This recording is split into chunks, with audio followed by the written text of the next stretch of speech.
विजयपुर महानगर पालिका मेयर चुनाव को लेकर बड़ा सवाल। नमस्कार, स्वागत है आपका खबरदार न्यूज में। आज विजयपुर शहर में आने वाले महानगर पालिका के मेयर चुनाव को लेकर एक अहम मामला सामने आया है। सायंकला एक्सप्रेस के रिपोर्टर यूसुफ नेवार ने चुनाव कमिश्नर को एक अर्जी देते हुए विजयपुर महानगर पालिका के 35 कॉरपोरेटर्स को डिस्क्वालीफाई करने और उन्हें मेयर चुनाव लड़ने से रोकने की मांग की है। यूसुफ निवार का कहना है कि पिछली बार भी इसी तरह के मामले की वजह से मेयर चुनाव को लेकर विजयपुर की आवाम को परेशानियों का सामना करना पड़ा था। अब सवाल ये उठ रहा है कि क्या इस बार भी विजयपुर की आवाम के साथ कोई नया सियासी खेल या चल होने वाली है। इसका जवाब तो आने वाला वक्त ही देगा। वहीं विजयपुर की आवाम और कुछ गैर कांग्रेस कॉरपोरेटर्स का आरोप है कि महानगर पालिका में कांग्रेस पार्टी के पास बहुमत नहीं होने की वजह से उन्हें हर साल किसी न किसी तरीके से परेशान और मजबूर किया जा रहा है ताकि कांग्रेस पार्टी अपना मेयर बना सके। अब बड़ा सवाल यह है कि क्या आने वाले हर मेयर चुनाव में कॉरपोरेटर्स पर इसी तरह का दबाव बनाया जाएगा। क्या बहुमत ना होने के बावजूद मेयर की कुर्सी हासिल करने के लिए सियासी जोड़ तोड़ का सिलसिला जारी रहेगा। ये देखना काफी अहम होगा। साथ ही यूसुफ नेवार ने इस मामले को लेकर जो लड़ाई शुरू की है वो इसे कितनी दूर तक लेकर जाते हैं ये भी आने वाला वक्त ही बताएगा। लेकिन इस पूरे मामले में एक और बड़ा सवाल लोगों के ज़हन में उठ रहा है। क्या यूसुफ निवार किसी सियासी पार्टी के साथ मिलकर या किसी सियासी पार्टी के इशारे पर काम कर रहे हैं या फिर वो सिर्फ अपने तौर पर मेयर चुनाव की प्रक्रिया में ट्रांसपेरेंसी और नियमों की पालना की मांग कर रहे हैं। इन सवालों का सच क्या है ये जांच और आगे की कार्रवाई के बाद ही सामने आ सकेगा। अब नजरीन विजयपुर महानगर पालिका के आने वाले मेयर चुनाव पर है। आखिर मेयर की कुर्सी किसके हाथ जाएगी और इस पूरे सियासी खेल का अंजाम क्या होगा ये देखना होगा। ನನ್ನ ಎಲ್ಲ ಮಾಧ್ಯಮ ಸಹೋದ್ಯೋಗಿ ಮಿತ್ರರಿಗೆ ಈ ಪತ್ರಿಕಾಗೋಷ್ಠಿಗೆ ಸ್ವಾಗತವನ್ನು ಕೊಡ್ತೀನಿ. ನನ್ನ ಹೆಸರು ಮೊಹಮ್ಮದ್ ಯೂಸುಫ್ ನೇವಾರ್ ಅಂತ ಹೇಳಿ.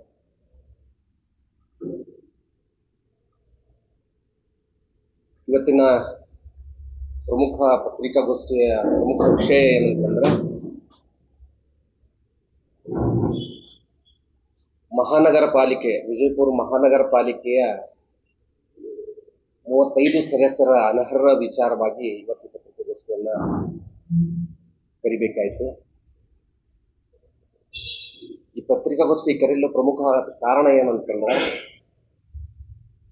35 ಸದಸ್ಯರು ಈ ಹಿಂದೆ 2025, 24, 2025 ಏನು ಮಹಾನಗರ ಪಾಲಿಕೆಯ 35 ಸದಸ್ಯರು ಅನರ್ಹಗೊಂಡಿದ್ದು ವಿಚಾರ ತಮಗೆಲ್ಲರಿಗೆ ಗೊತ್ತಿರ್ತಕ್ಕಂಥದ್ದು ಮತ್ತು ತಾವುಗಳು ಕೂಡ ಎಲ್ಲ ಸುದ್ದಿಗಳನ್ನು ಮಾಡಿರ್ತಕ್ಕಂಥದ್ದು. 35 ಸದಸ್ಯರು ಅನರ್ಹಗೊಂಡ ಮೇಲೆ ಮುಂದೆ ಆ 35 ಸದಸ್ಯರ ಅನರ್ಹಗೊಂಡ ಮೇಲೆ ಏಕಸದಸ್ಯ ಪೀಠ ಅದನ್ನ ಅವರಿಗೆ ಮತ್ತೆ ತಡೆಯಾಜ್ಞೆಯನ್ನ ನೀಡಿ ಮಹಾನಗರ ಪಾಲಿಕೆ ಮೇಯರ್ ಮತ್ತು ಉಪಮೇಯರ್ ಚುನಾವಣೆಗೆ ತಡೆಯಾಜ್ಞೆಯನ್ನ ತಗೊಂಡ್ಬಂದು ಅವರು ಚುನಾವಣೆಯನ್ನ ಮಾಡಿ ಬಿಜೆಪಿಯ ಅಧಿಕಾರಕ್ಕೆ ತೆಗೆದುಕೊಂಡಿರ್ತಕ್ಕಂಥದ್ದು. ಇವತ್ತಿನ ದಿವಸ ನಾನು ಕಳೆದ ಈ ಹಿಂದೆ ಒಂದು 10 ದಿನಗಳ ಹಿಂದೆ 17ನೇ ತಾರೀಕಿಗೆ 27ನೇ ತಾರೀಕಿಗೆ ಒಂದು ವಿಷಯ ನನಗೆ ಗೊತ್ತಾಯಿತು. ವಿಜಯಪುರ ಮಹಾನಗರ ಪಾಲಿಕೆ 23ನೇ ಅವಧಿ ಅಂದ್ರೆ ಕಾನೂನಾತ್ಮಕವಾಗಿ ಆಡಳಿತಾತ್ಮಕವಾಗಿ ನಾವು ನೋಡಿದ್ರೆ 23ನೇ ಅವಧಿ ಆಗುತ್ತೆ. ಈಗ ಅದು ಈಗಿನ ಒಂದು 5 ವರ್ಷಗಳ ಇದು ನೋಡ್ತಾ ಇದ್ರೆ 3ನೇ ಅವಧಿಗೆ ಮೇಯರ್ ಮತ್ತು ಉಪಮೇಯರ್ ಚುನಾವಣೆಯನ್ನ ಪ್ರಸ್ತಾವನೆ ಇಲ್ಲಿ ಕಮಿಷನರ್ ಆಗಿರ್ತಕ್ಕಂಥ ಮೆಕ್ಕಳಿಕೆ ಅವರು RC ಅವರಿಗೆ ಕಳಿಸಿರ್ತಕ್ಕಂಥದ್ದು. ಮಹಾನಗರ ಪಾಲಿಕೆ ನಮ್ಮ ಮೆಕ್ಕಳಿಕೆ ಅವರು ಪ್ರಾದೇಶಿಕ ಆಯುಕ್ತರಾಗಿರ್ತಕ್ಕಂಥ ಜಾನಕಿ ಮೇಡಮ್ ಅವರಿಗೆ ಅವರು ಒಂದು ಪತ್ರವನ್ನು ಬರೀತಾರೆ. ಮತ್ತೆ ಮೇಯರ್ ಮತ್ತು ಉಪಮೇಯರ್ ಚುನಾವಣೆಗೆ 23ನೇ ಅವಧಿಗೆ ಅವಕಾಶ ಮಾಡಿಕೊಡಿ ಅಂತ ಹೇಳಿ ಒಂದು ಪತ್ರವನ್ನು ಬರೆದಿರ್ತಕ್ಕಂಥದ್ದು. ಬರೆದ ಮೇಲೆ ನನಗೊಂದು ಪ್ರಶ್ನೆ ಇಲ್ಲಿ ಉದ್ಭವ ಆಗ್ತದೆ. ಏನಂತಂದ್ರೆ 23ನೇ ಅವಧಿಗೆ ಅವರು ಯಾವ ದೃಷ್ಟಿಕೋನದಲ್ಲಿ ಅವರು ಮೇಯರ್ ಮತ್ತು ಉಪಮೇಯರ್ ಚುನಾವಣೆ ಮಾಡ್ತಾರೆ ಗೊತ್ತಿಲ್ಲ ನನಗೆ. ಆದರೆ ಚುನಾವಣೆ ಸ್ಟೇ ಆರ್ಡರ್ ಇದೆ, ಚುನಾವಣೆ ಮಾಡ್ಬೇಕಂತ ಯಾವುದೇ ರೀತಿ ನ್ಯಾಯಾಲಯದ ಆದೇಶ ಇಲ್ಲ. ಇವರೆಲ್ಲ ಅನರ್ಹಗೊಂಡಿದ್ದಾರೆ. ಎಲ್ಲೋ ಒಂದ್ ಕಡೆ ಇದು ಕಾನೂನಾತ್ಮಕವಾಗಿರ್ತಕ್ಕಂತಹ ಅಡೆತಡೆ ಆಗ್ತದೆ ಮತ್ತು ಕಾನೂನು ಉಲ್ಲಂಘನೆ ಆಗ್ತದೆ ಅಂತಕ್ಕಂಥ ವಿಚಾರವಾಗಿ ನಾನು 27ನೇ ತಾರೀಕಿಗೆ RC ಅವರನ್ನ ಬೆಳಗಾವಿಗೆ ಹೋಗಿ ಭೇಟಿಯಾಗಿ ಜಾನಕಿ ಮೇಡಮ್ ಅವರಂತ ಈಗ ಪ್ರಾದೇಶಿಕ ಆಯುಕ್ತರು ಬಂದಿದ್ದಾರೆ. ಮೊದಲು ಸಂಜಯ್ ಶೆಟ್ಟಣ್ಣ ಅವರಿದ್ದರು. ಅವರಿದ್ದಾಗ ಅವರು ಬಹಳ ಸ್ಪಷ್ಟವಾಗಿ 35 ಸದಸ್ಯರನ್ನ ಅನರ್ಹಗೊಳಿಸಿದ್ರು. ಇವರು ಅದನ್ನ ಮೇಲ್ಮನವಿ ಸಲ್ಲಿಸಿದ್ರು. ಆ ಮೇಲ್ಮನವಿಗೆ ಏಕಸದಸ್ಯ ಪೀಠ ಅವ್ರನ್ನ ಅನರ್ಹಗೊಳಿಸೋಕ್ಕೆ ತಡೆಯಾಜ್ಞೆ ನೀಡಿತ್ತು. ಹಾಗಾಗಿ ದ್ವಿಸದಸ್ಯ ಪೀಠಕ್ಕೆ ಅಂದ್ರೆ ವಿಭಾಗೀಯ ಪೀಠಕ್ಕೆ ಅವರು ಸ್ಟೇ ಆರ್ಡರ್ನ ತಗೊಂಡು ಬಂದಿದ್ದು ಎಲ್ಲರಿಗೂ ಗೊತ್ತಿರ್ತಕ್ಕಂಥ ವಿಚಾರ. ಇವರು 23ನೇ ಅವಧಿಯನ್ನ ಯಾವ ದೃಷ್ಟಿಕೋನದಲ್ಲಿ ಇವರು ಮಾಡ್ತಾರೆ ಅಂತಕ್ಕಂಥದ್ದು ಒಂದು ಪ್ರಶ್ನೆ ಇಲ್ಲಿ ನನಗೆ ಕಾಡ್ತು. ಹಾಗಾಗಿ ನಾನು ಪ್ರಾದೇಶಿಕ ಆಯುಕ್ತರಾಗಿರ್ತಕ್ಕಂತಹ ಜಾನಕಿ ಮೇಡಮ್ ಅವ್ರಿಗೆ ಹೋಗಿ ಭೇಟಿಯಾಗಿ ಅವರಿಗೆ ಒಂದು ಮನವಿಯನ್ನ ಇಲ್ಲಿ ನಾನು ಸಲ್ಲಿಸಿದೆ. ಈ ಮನವಿ ಕಾಪಿಯನ್ನು ತಮ್ಮೆಲ್ಲರಿಗೂ ಕೂಡ ಕೊಡ್ತಾ ಇದ್ದೀನಿ. ಇದು ತಾವು ತೆಗೆದುಕೋಬಹುದು. 23ನೇ ಅವಧಿಯ ಮೇಯರ್ ಮತ್ತು ಉಪಮೇಯರ್ ಚುನಾವಣೆ ಇವರು ಅನರ್ಹಗೊಂಡ 35 ಸದಸ್ಯರು ಅನರ್ಹಗೊಂಡರೂ ಕೂಡ ಇವರು ಯಾವ ದೃಷ್ಟಿಕೋನದಲ್ಲಿ ಮಾಡ್ತಾರತಕ್ಕಂಥ ಒಂದು ವಿಚಾರವನ್ನ ಇಟ್ಕೊಂಡು ನಾನು ಜಾನಕಿ ಮೇಡಮ್ ಅವರ ಪ್ರಾದೇಶಿಕ ಆಯುಕ್ತರನ್ನು ನಾನು ಕೇಳಿದಾಗ ಅದಕ್ಕೆ ಸಮರ್ಪಕವಾದಂತಹ ಉತ್ತರ ಬರಲಿಲ್ಲ. ನೀವು ಮನವಿಯನ್ನ ಕೊಟ್ಟಿದ್ದೀರಿ, ನಾನು ಮನವಿಯಲ್ಲಿ ಏನು ಕೊಟ್ಟಿದ್ದೀನಿ ಅಂತಕ್ಕಂಥದ್ದನ್ನು ಇಲ್ಲಿ ತಮ್ಮ ಎದುರಿಗೆ ನಾನು ಹೇಳಕ್ ಬಯಸ್ತೇನೆ. ಸಾಮೂಹಿಕ ಅನರ್ಹತೆ ಆದೇಶ 24/3/2025 ಬೆಳಗಾವಿ ಪ್ರಾದೇಶಿಕ ಆಯುಕ್ತರು ವಿಜಯಪುರ ಮಹಾನಗರ ಪಾಲಿಕೆ ಎಲ್ಲ 35 ಕೌನ್ಸಿಲರ್ಗಳು 1976 ಮುನ್ಸಿಪಲ್ ಕಾರ್ಪೊರೇಷನ್ ಕಾಯ್ದೆ ಸೆಕ್ಷನ್ 19 ಅಡಿಯಲ್ಲಿ ಅನರ್ಹಗೊಳಿಸಿದ್ರಿ. 3/2/2025 ಕರ್ನಾಟಕ ಹೈಕೋರ್ಟ್ ಕೇಸ್ ಸಂಖ್ಯೆ 20360/2024 ಮತ್ತೆ WP ಸಂಖ್ಯೆ 20396/2024 ರಲ್ಲಿ ಹೊರಡಿಸಿದ ನಿರ್ದೇಶನದ ಮೇರೆಗೆ ನೋಟಿಸ್ ಅನ್ನು ಜಾರಿ ಮಾಡಿ ವಿಚಾರಣೆ ಕೈಗೊಂಡು ಕೌನ್ಸಿಲರ್ಗಳಿಗೆ ಮಾನ್ಯ ಪ್ರಾದೇಶಿಕ ಆಯುಕ್ತ ಸಂಜಯ್ ಶೆಟ್ಟಣ್ಣ ಅವರು ಅನರ್ಹಗೊಳಿಸಿದರು. ಅದನ್ನ ಕಲಬುರಗಿ ಹೈಕೋರ್ಟ್ ಏಕಸದಸ್ಯ ಪೀಠ ಮಧ್ಯಂತರ ತಡೆಯಾಜ್ಞೆಯನ್ನು ನೀಡಿತು. ಕಿರಣ್ ಪಾಟೀಲ್ ಅವರ ಮತ್ತು ಇತರರು ಸೇರಿ ಅಂದ್ರೆ ಒಂದಿಷ್ಟು ಜನ ಸೇರ್ಕೊಂಡು, ಅದು ಇಲ್ಲಿ ನಾನು ಮೆನ್ಷನ್ ಮಾಡಿದ್ದೀನಿ ಯಾವ್ಯಾವ ಕೇಸಲ್ಲಿ ಈಗ ನಿಮ್ಗೆ ಕೊಟ್ಟಿರ್ತಕ್ಕಂತಹ ಪ್ರೆಸ್ ನೋಟ್ ಅಲ್ಲಿ ನಾನು ಮೆನ್ಷನ್ ಮಾಡಿದ್ದೀನಿ. ಅದು ತಾವು ಸರ್ಚ್ ಮಾಡಬಹುದು ಯಾವ ರೀತಿ ಕೇಸ್ಗಳು ಎಲ್ಲೆಲ್ಲಿ ಯಾವ್ಯಾವ ರೀತಿ ತಡೆಯಾಜ್ಞೆ ನೀಡಿದೆ ಅಂತಕ್ಕಂಥದ್ದು. ಅದರಲ್ಲಿ ಸಂಖ್ಯೆ ಕೂಡ ನಿಮಗೆ ಕೊಟ್ಟಿದ್ದೀನಿ, ನೀವು ಆನ್ಲೈನ್ ಚೆಕ್ ಮಾಡಬಹುದು. ಆನ್ಲೈನ್ ನಲ್ಲಿ ಎಲ್ಲ ಸಿಗ್ತದೆ.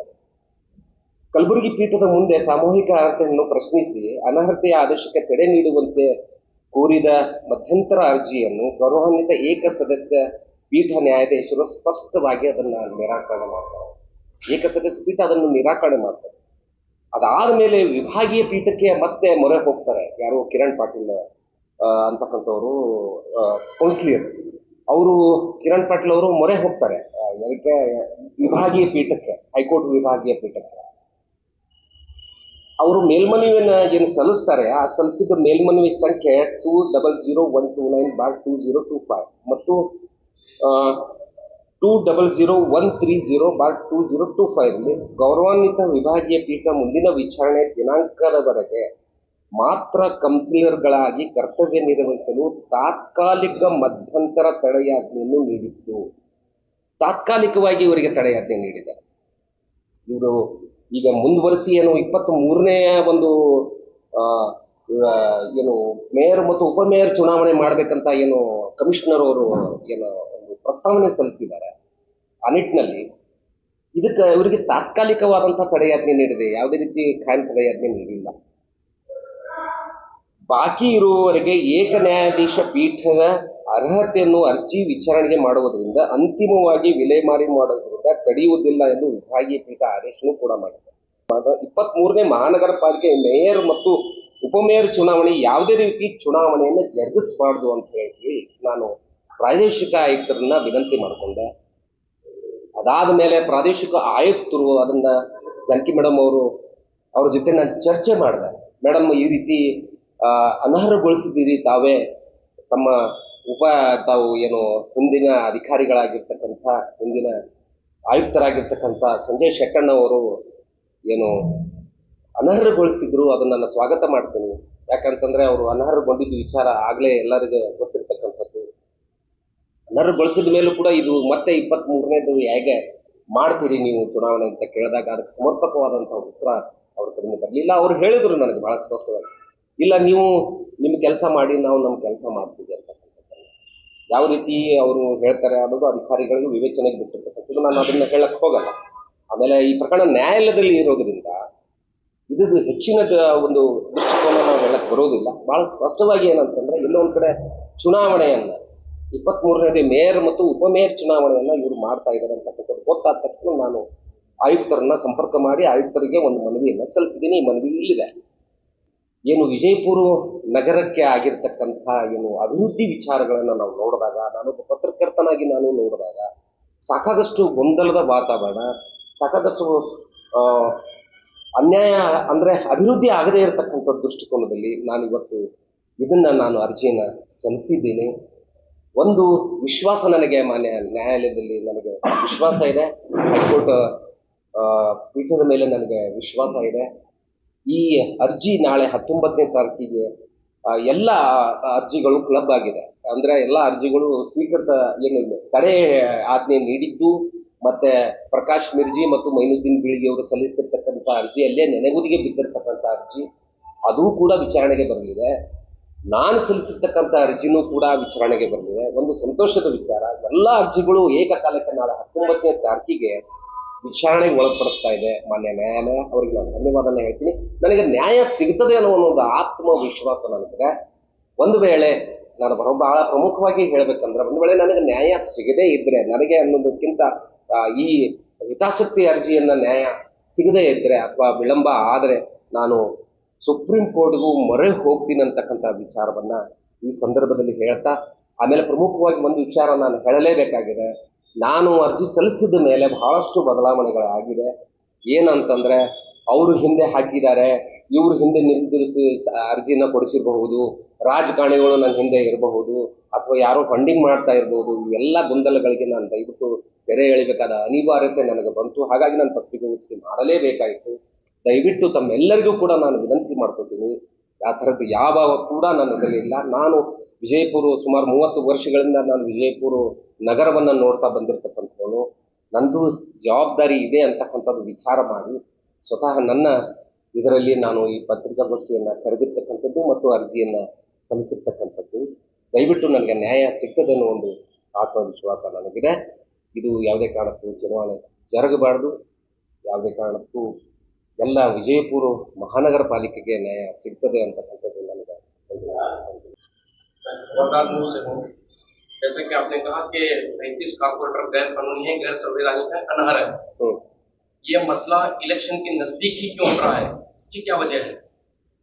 एन इलेक्शन के वक्त ही ये मसले को क्यों रेज किया जा रहा है, उठाया जा रहा है? इसकी वजह क्या है? इलेक्शन कहाँ है अभी? आपको नहीं पता?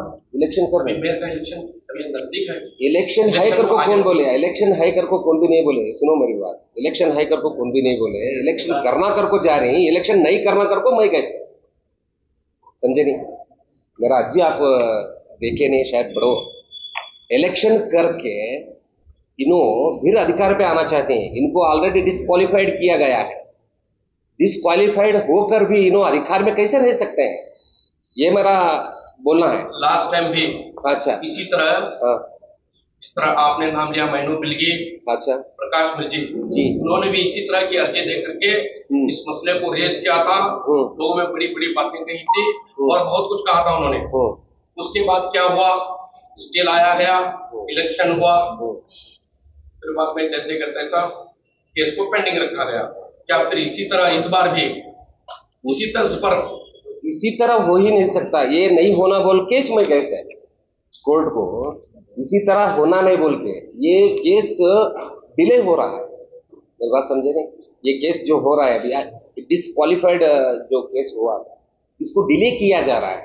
इसको डिले नहीं होना है बोल के मैं हाईकोर्ट पे गया, समझे नहीं? अब ये मईनुद्दीन बीड़गी एंड प्रकाश मिर्जी जो केस भाया हुआ है, इस केस को डिले हो रहा है। ये किस लिए डिले हो रहा है, मैंने प्रादेशिक आयुक्त जानकी मैडम के साथ डिस्कस किया है इसके बारे में। क्यों डिले हो रहा है, उनके यानी कि सरकार के तरफ से ये केस बहुत डिले हो रहा है, ये प्रॉब्लम है। ये किस लिए डिले हो रहा है इसके लिए मुझे थोड़ा आशंका मुझे हुआ एज एन रिपोर्टर। मुझे होने से मैं क्या किया, इसको फिर से अधिकार पे नहीं आना है। ये 35 जो कॉर्पोरेटर्स हैं ये डिस्क्वालिफाइड ऑलरेडी हो चुके हैं। इससे क्वालिफाइड मैंने नहीं किया है, डिस्क्वालिफाइड सरकार ने की है। क्या आप री इलेक्शन होने तक ये इस काम को जारी रखेंगे? हमारा ये अभी हाईकोर्ट में मैंने अर्जी दिया है, हाईकोर्ट में मैंने पिटीशन अर्जी दिया है, इस हाईकोर्ट को उसको स्वीकारा है। सब केस जितने भी केस डिस्क्वालिफाइड केस है यानी कि स्टे ऑर्डर केस है सब मिलाकर कल 19 तारीख को यानी कि कल 18 है, परसों 19 है, 19 तारीख को इसके बारे में विचारणा शुरू किया है। जब इसके बारे में होगा कोर्ट के अंदर क्या फैसला होता है ये मेरे पक्ष में आएगा, ये मुझे एक खुशी की बात है, शायद होगा। एक मेरा एक आशंका है, दिल में एक ये है, मगर नहीं हुआ तो मैं हाईकोर्ट पर नहीं सुप्रीम कोर्ट तक जाऊंगा, ये मेरा कोशिश है। लास्ट टाइम जिन्होंने अर्जी दी थी, हाँ जी, उनके ऊपर कई आरोप भी लगे हैं। खबरदार न्यूज इसकी पुष्टि नहीं करता कि उन्होंने कॉर्पोरेटर्स के पास 2 लाख 3 लाख 5 लाख रुपए लेकर के इस केस को पेंडिंग रखा है। क्या इस तरह की कोई डीलिंग के लिए आप भी कुछ इस मैदान में उतरे हैं क्या? ऐसा कुछ है क्या? आप दुनिया का बोल सकते हो, आप डीलिंग कर सकते हैं, दुनिया का बोल सकते हैं। आपकी सोच है, आपकी सोच है। मेरी बात समझिए, मुझे किसी का डीलिंग है किसी का ये नहीं है, ये पहले दिमाग में रख लीजिए। आप पत्रकार होकर बात कर रहे हैं, किसी पर आरोप करने से पहले आपके पास एविडेंस होना पड़ता है। एक मिनट सुनिए, लास्ट टाइम कोई क्या करा मेरे को पता नहीं है ना, आपके पास एविडेंस है तो बता दीजिए। आप भी एक प्रश्न करिए, मेरी बात समझिए। सुनिए कौन मैनुद्दीन बिल्गी करे उन्होंने करे, ये इसके बारे में मुझे पता नहीं है। सुनिए मेरी बात, किसी के बारे में मेरा आरोप नहीं है। ये केस सरकार विलंब का नीति जो है इसको मैं खंडन करते हुए मैंने कोर्ट पे गया है, इसको कोई भी विलंब ना करे, इसलिए तो तुरंत 19 तारीख को विचारण रखा गया है। ये खुशी की बात है। कॉर्पोरेटर्स किसी गलती में फंसे हैं, उनसे चूक हुई है, या उनको ब्लैकमेलिंग करने का एक नया धंधा, एक नया कारोबार चला है? लोगों का ये आरोप है कि हर साल इस तरह हो रहा है, लोगों का ये आरोप है। ये सब मद्देनजर रखते हुए ये सब प्रॉब्लम्स को मैंने सॉल्व करने की कोशिश कर रहा हूँ। क्या आप पूरा इस कोर्ट पर मुझे भरोसा है, इसको एक अंत हो जाएगा। इसको अंत देने तक आप कायम रहेंगे अपनी बात पर? बेशक कायम रहूंगा।